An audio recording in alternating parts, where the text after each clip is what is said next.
Hi and welcome to a new lecture in the RICS APC Essentials course. This course is crafted in order to help those who want to get chartered under the quantity surveying route. This course helps the APC candidates to take their understanding of the different areas of competencies from level 1 knowing, going to level 2 doing, and then ending with level 3 advising. And in this lecture we're going to be discussing quantification and costing of construction works, which is a core competency, up to level 3, which is advising. And our agenda for this lecture is going to be as follows. We're going to be starting level 1 by speaking about the most important components of interim valuations. We're going to be shedding some light on the valuation rules. We're going to be expanded on the final statement or certificate. We're going to be diving deeper into the Housing Grant Construction and Regeneration Act issued back in 1996 with some edits in 2011. And we have spoken previously about this act in the conflict avoidance and resolution lecture. We're going to be explaining what's meant by builds of quantities and how we can create them through methods of measurements, which we have previously discussed in the Design Economics and Cost Planning lecture.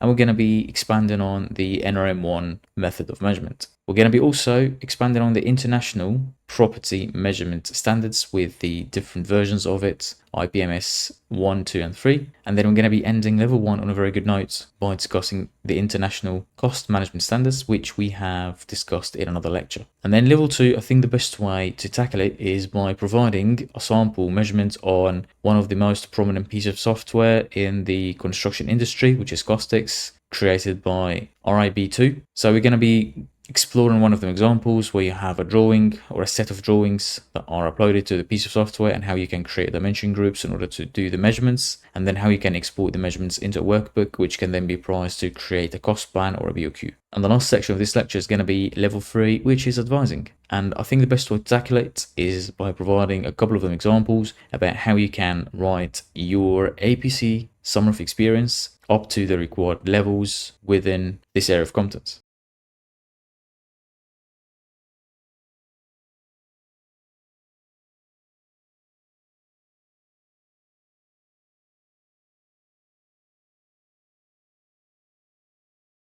So starting with IPMS 1, it tackles the concept of the gross external area. So this means that for each and every single floor, the area of the floor is reported up to the outer face of the perimeter walls. So it accounts for everything in the floor or inside the floor. For example, the lifts, the internal walls and partitions, the areas of the columns, the beams, in addition to the actual thickness of the perimeter walls themselves. And not forgetting to mention the vertical penetration areas. So lift shafts, escalators, staircases. The exclusions in the gross external area would be the vehicle parking spaces which lie outside of the building itself, in addition to the roof terrace, because they will not form a part of the built-up area. Sometimes if you're in an airport, you might have a covered pathway to help the passengers avoid any sort of rain or side wind. So if your structure would have a covered pathway, that will be also excluded from the gross external area. The gross external area also excludes the open-sided balconies.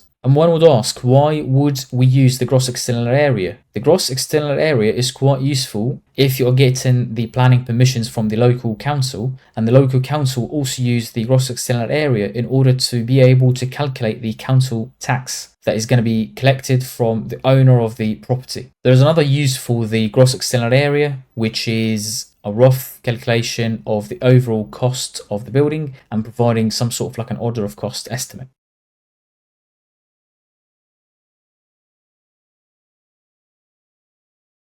And now moving to level 2, which is all about the doing. And I think the best way to tackle level 2 in this specific area of competence is to showcase how you can undertake the quantification and costing of the works at hand. So one of the most important piece of software in the market right now is CostX, which is produced by RIB2. And it's all about importing whether the BIM model or the PDFs for the drawings or the AutoCAD drawings themselves, the DWG files, and then the estimator or the quantity surveyor will have to create layers or dimension groups, and each and every single dimension group is going to be used for measuring specific bits and pieces. For example, on the screen we have a wide variety of them rooms, and the thing that is measured here is the area of the room. CostX allows the end user to make the best use of the area that is measured to extract a wide variety of outputs, such as the overall perimeter of that specific area that has been measured, in addition to the wall area. For each and every single dimension group within CostX, you would be able to identify